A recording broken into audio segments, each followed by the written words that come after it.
വളരെ ജനകീയനായ നേതാവായിരുന്നു ഇന്നലെ ആത്മഹത്യ ചെയ്ത തിരുമല കൗൺസിലറായിരുന്ന അനിൽകുമാർ. ബി.ജെ.പിയെ വളർത്തുന്നതിൽ നിർണായക പങ്കുവഹിച്ച ആൾ.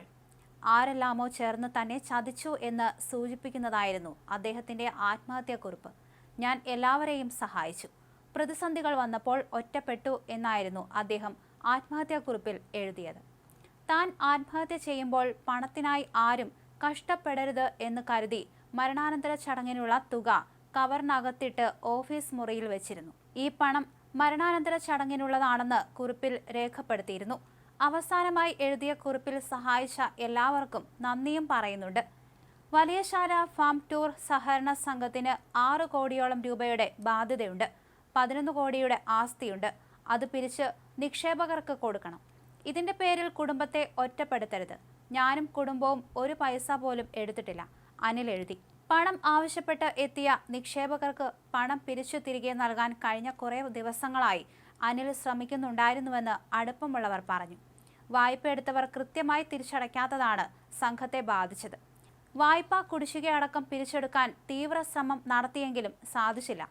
വ്യക്തിപരമായ ബന്ധമുള്ളവരടക്കം സംഘത്തിൽ നിക്ഷേപം നടത്തിയിരുന്നു.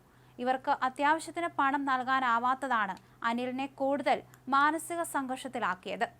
സംഘത്തിലെ സാമ്പത്തിക പ്രതിസന്ധി രൂക്ഷമാണെന്നും ആത്മഹത്യ ചെയ്യുമെന്നും അടുത്ത ആളുകളോട് അനിൽ പറഞ്ഞിരുന്നതായി പോലീസ് പറഞ്ഞു. ശനിയാഴ്ച രാവിലെ തന്നെ അനിൽകുമാർ ഓഫീസിലെത്തിയിരുന്നു. രാവിലെ ക്ഷേത്ര ദർശനം നടത്തിയാണ് ഓഫീസിലേക്ക് പോയത്. കഴിഞ്ഞ കുറേ ദിവസങ്ങളായി മാനസികമായും ശാരീരികമായും തളർന്ന അവസ്ഥയിലായിരുന്നു അനിലെന്ന് സഹപ്രവർത്തകരും പറയുന്നു. സൗമ്യമായ പെരുമാറ്റവും സ്നേഹത്തോടെയുള്ള ഇടപെടലും കൊണ്ട് മറ്റ് രാഷ്ട്രീയ പാർട്ടിക്കാർക്ക് പോലും സമ്മതനായ നേതാവായിരുന്നു തിരുമല അനിൽ. കോർപ്പറേഷൻ കൗൺസിൽ യോഗങ്ങളിൽ വിഷയങ്ങൾ പഠിച്ച് മൂർച്ചയോടെ അവതരിപ്പിക്കുമ്പോഴും വ്യക്തിപരമായ പരാമർശങ്ങൾ അനിലിന്റെ ഭാഗത്തുനിന്ന് ഒരിക്കലും ഉണ്ടാകാറില്ല. സംസാരിക്കുന്ന വിഷയത്തെക്കുറിച്ച് നോട്ട്ബുക്കിൽ രേഖപ്പെടുത്തിയാണ് അനിൽ വരാറുള്ളത്.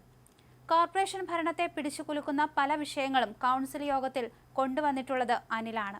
ഈ ശക്തമായ ഇടപെടലാണ് വളരെ കുറഞ്ഞ കാലയളവ് കൊണ്ട് ബി.ജെ.പിയുടെ നഗരത്തിലെ മുഖമായി അനിലിനെ മാറ്റിയത്. ആദ്യം തൃക്കണ്ണാപുരം വാർഡിൽ കൗൺസിലറായിരുന്നു അനിൽകുമാർ. കഴിഞ്ഞ തവണ തിരുമല വാർഡിലേക്ക് മാറി. CPM-ന്റെ ശക്തനായ നേതാവായ ശിവജിയെ 382 വോട്ടിനാണ് പരാജയപ്പെടുത്തിയത്. ഹിന്ദു ഐക്യവേദി നേതാവായിരുന്ന അനിലിനെ ബി.ജെ.പി 2015-ൽ തെരഞ്ഞെടുപ്പിലേക്ക് ഇറക്കാനുള്ള കാരണവും കക്ഷി രാഷ്ട്രീയ ഭേദം കൂടാതെയുള്ള ബന്ധങ്ങളും പൊതുസമ്മതിയുമായിരുന്നു. ബി.ജെ.പി നേമം മണ്ഡലം പ്രസിഡന്റ് ആയിരിക്കുമ്പോഴും സംഘ് പരിവാർ പ്രസ്ഥാനത്തിന്റെ ഭാഗമായിരിക്കുമ്പോഴും താഴെ തട്ടിലുള്ള പ്രവർത്തകരുമായി നല്ല ബന്ധം കാത്തുസൂക്ഷിച്ചിരുന്നുവെന്ന് സഹപ്രവർത്തകർ പറയുന്നു.